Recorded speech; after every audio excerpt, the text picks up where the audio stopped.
name is Olivia Butterfield, but my friends call me Ollie, and you may as well. First, I want to thank you all for allowing me to be here to speak about the history of the New Albany Public Library. I've been here all day researching with the librarians, and you'll have to bear with me a little bit. I've had a bit of a tickle in my throat lately, but one of the librarians offered me the strangest thing, a bottle of water. Can you imagine? I specifically requested a glass and was given one. I wanted to present you with a more complete history than my limited experience as a librarian could offer, which is why I came in early and researched what's been going on with the library since I last heard from any of my correspondents about it. But before I start that, I should like to say a little about my family. And being a genealogical society, I'm sure you will allow. My husband, George Cabot Butterfield, is originally from New York, and I hail from Ohio. I met George shortly after he and his family moved to Ohio. Shortly after that, we were married in 1878. And after just 1 year of marriage, George decided that we should move to Indianapolis so that he could study to become a clergyman. And move we did. In 1881, our son Charles was born. And 2 years later, George was offered a position here in New Albany at the Young Men's Christian Union, which is now called the Young Men's Christian Association. Although this position was not ideal for George, we both felt that it suited for the time being, and after a lengthy discussion, we moved again. We moved to New Albany late in 1883, which brings us close to the time of the public library's establishment. Yet before I go into that, I should say somewhat of the predecessors to the public library. To be sure, there are many school and university libraries, but these were considered private libraries and not open to the general members of the public. There were also a handful of commercial circulating libraries, such as John Nunemacher's circulating library, which he operated out of his bookstore. There, one could pay a sum of $5 per annum, or 50 cents per month, for the privilege of borrowing books. If you were not inclined to pay a subscription fee, you could pay a per-book fee of 10 cents, plus a deposit of the value of the book, which you would receive back upon the book's return. There were 3 other libraries in the city, which were more to be considered predecessors to the public library. These were the New Albany Township Public Library, the Working Men's Institute Library, and the Young Men's Christian Union Reading Room. In 1854, a law was passed which provided for township libraries, and the New Albany Township Library was opened in April of 1855. This was a public library in the sense that it was available to all members of the public. However, it was not free. And as we know, a public library should be free. The Township Library boasted 1,000 volumes, which were lent out to patrons provided that they could afford the requisite deposit of twice the amount of the value of the book. This requirement, coupled with the limited hours of 2 Saturdays a month for 3 hours each Saturday, severely limited the ability of the citizens and rendered the library ill-suited to the needs of the city. In addition, there was no reading room at this library, and patrons had no alternative to borrowing the books. In the 1870s, the state shifted its focus to education and ceased the appropriation of funds for township libraries. The New Albany Township Library fell into disuse and had no librarian on staff for 20 years. It was eventually absorbed by the New Albany Public Library. The Working Men's Institute Library was sometimes called the McClure Library, and this is because William McClure was the founder. It was established in September of 1855 and opened its doors in 1856. This was a subscription library, meaning that one was required to pay an annual fee for membership. Members of the Working Men's Institute were required to pay $25 per annum.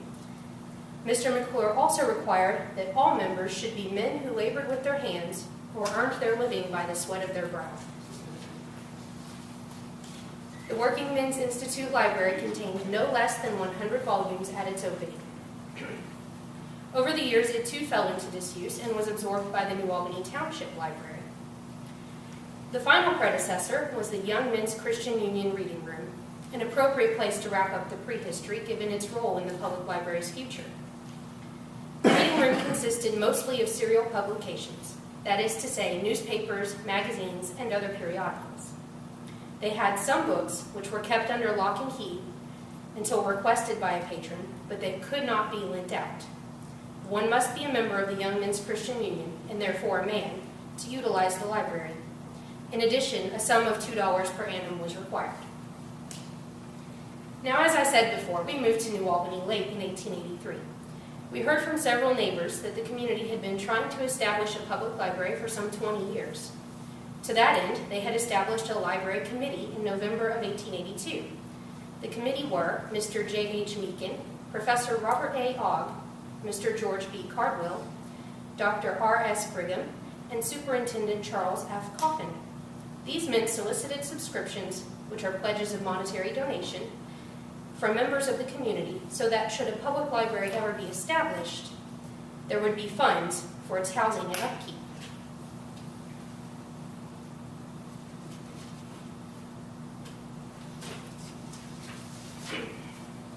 In March of 1883, a law was passed that allowed for the organization of public libraries by school boards. The board would be required to collect $1,000 as a startup fee, and then they could levy a tax to supply a fund to continue the maintenance of the library. In the April 1884 meeting of the New Albany School Board, a new library committee was selected for the purpose of renewing the aforementioned subscriptions. This new committee were the Reverend Mr. J.W. Clokey, my husband, Mr. George C. Butterfield, Professor Robert A. Ogg, and Superintendent Charles F. Coffin. Feeling certain that collecting the required sum would not be a problem, as indeed the subscribers had already pledged more than $1,000, the school board unanimously voted to establish a city public library on May 8, 1884. At this same meeting, a book committee was selected from among the subscribers. They were to be in charge of purchasing books for the new library.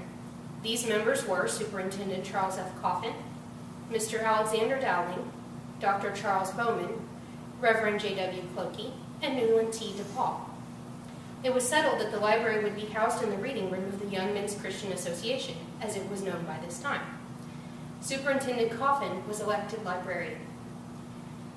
The school board met again on June 5, 1885, with the intention of establishing library rules. The library, of course, being so soon to open. There seemed to be some contention between Superintendent Coffin and the members of the school board, something to do with salary, I believe, that resulted in Mr. Coffin's resignation. All of this, of course, was before the library ever actually opened. Mr. George C. Butterfield was asked to take the position of acting librarian until such time as a new election was convenient. He, being secretary of the Young Men's Christian Association and so well situated, of course agreed.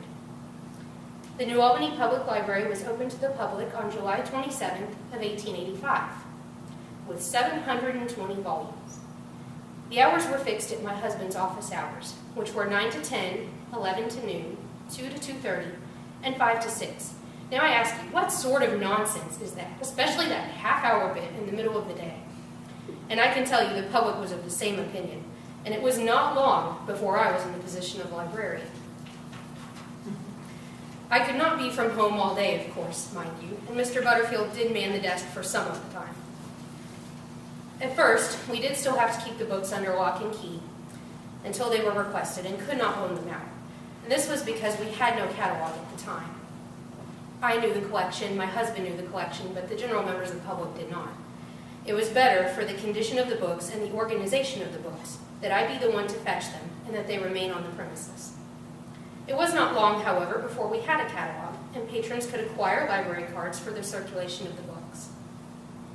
I kept records of what was done, and by July 31st, 1886, 954 volumes had been added to the library, for a total of 1,674 volumes. I was quite proud of that. I also kept records of what types of books were most requested in that first year, classified as follows. Fiction, 4,687 requests. Juvenile, 910. Essays and general literature, 536. Biography, 470. Travels, 369. History, 342. Poetry, 70. Scientific, 46. Religious, 12. and Political Economy 3.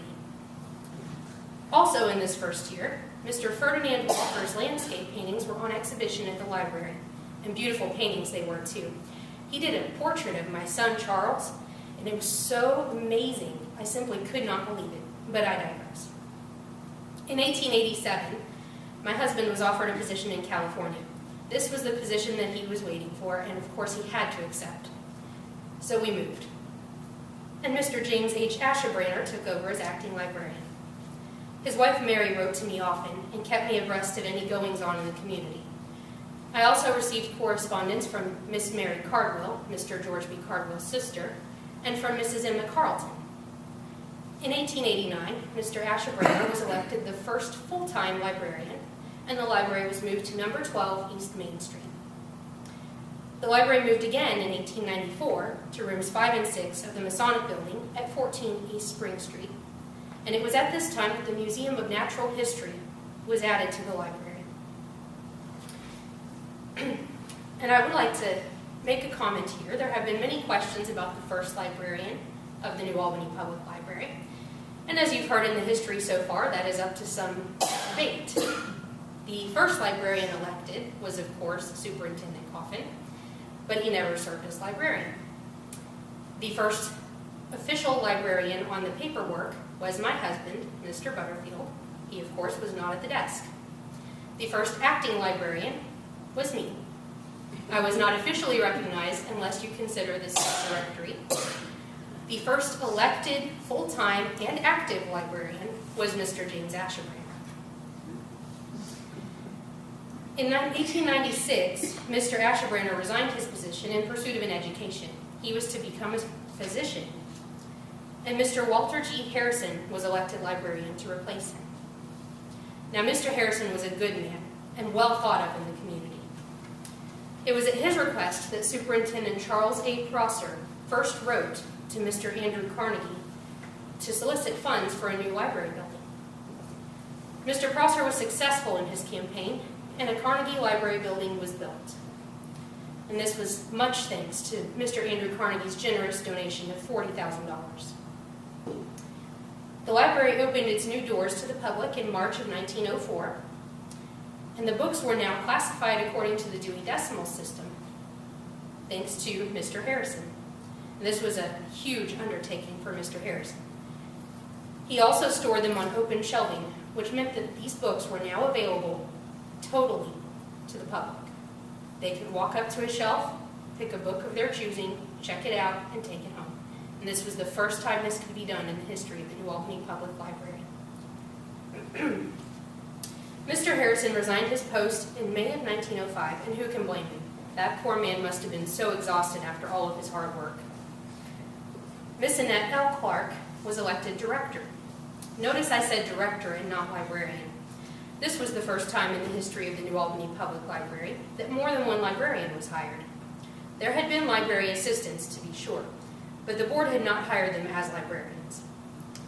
Mrs. M.H. Schrader and Miss Belle Nance were the other librarians. One of the outstanding features of the Carnegie Building was its auditorium, which was located in the basement.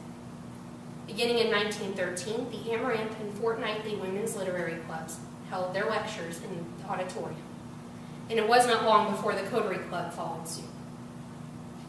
It was also at this time that the estate of Newland T. DePaul gifted several hundred volumes to the library.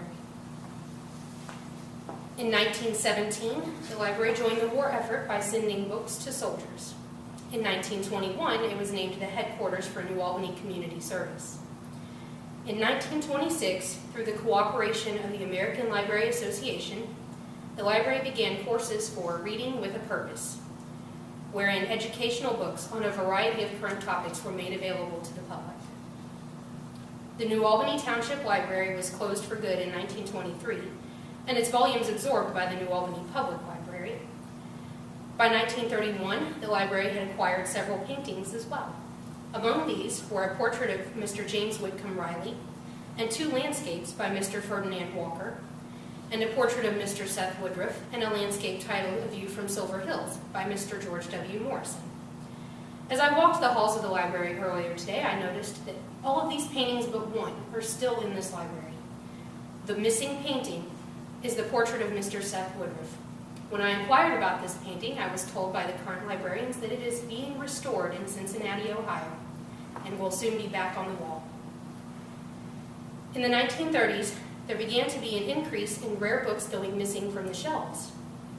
Ms. Clark, of course, wanted to put a stop to this and had 6,000 rare volumes moved to the basement. This was completed by the end of 1936, and these books were available upon request. Unfortunately, during the Great Flood of 1937, over 10 feet of water accumulated in the basement, and most of these volumes were lost. In 1943, the Vacation Reading Club was the outstanding library feature, and I am told that this club still continues under the name of Summer Reading Club. It was also during this year that Miss Clark retired. One of the library assistants, a Miss Florence Ann Wood, became acting director. Miss Elsa Strasweg was elected director in 1945, and she is the person for whom this lovely auditorium is named. Much occurred during her tenure, most notably the receipt of county tax revenue, which allowed the New Albany Public Library to open its doors to residents of the county as well as the city. Another noteworthy event was the opening of the Indiana History Room in 1963, an event for which I am sure you are all most especially thankful, as I know that I am. 1 year later, the school board voted for a library board to take control of the New Albany Public Library. The library board held its first meeting January 7th, 1965, with members Mr. Glenn Reisert, Ms. Catherine Baker, Mrs. Stuart B. Reggie, for whom the Indiana Room is now named, Mr. Frank M. Adams, Ms. Marie Taggart, Mr. John Richard, and Dr. Paul Patrick Hess. It was at this time that the library was renamed New Albany-Floyd County Public Library to reflect the fact that it now served residents of the city and the county. In 1967, a branch library was opened at Floyd Central High School with 3,000 volumes. This, however, was short-lived. The Tax Adjustment Board cut $10,000 from the annual budget, which resulted in the closing of the branch just 30 months after it opened. And it wasn't long after this that the Carnegie Building seemed to be bursting at the seams. A new building was built at 180 West Spring Street, and the library opened at this location in 1969. This, of course, is the building in which we now stand. Ms. Strasweg retired in 1971 and was succeeded by Mr. Burley Tibbett. Mr. Tibbett served for 2 years, and he was succeeded by Mr. Leonard Felke in 1973.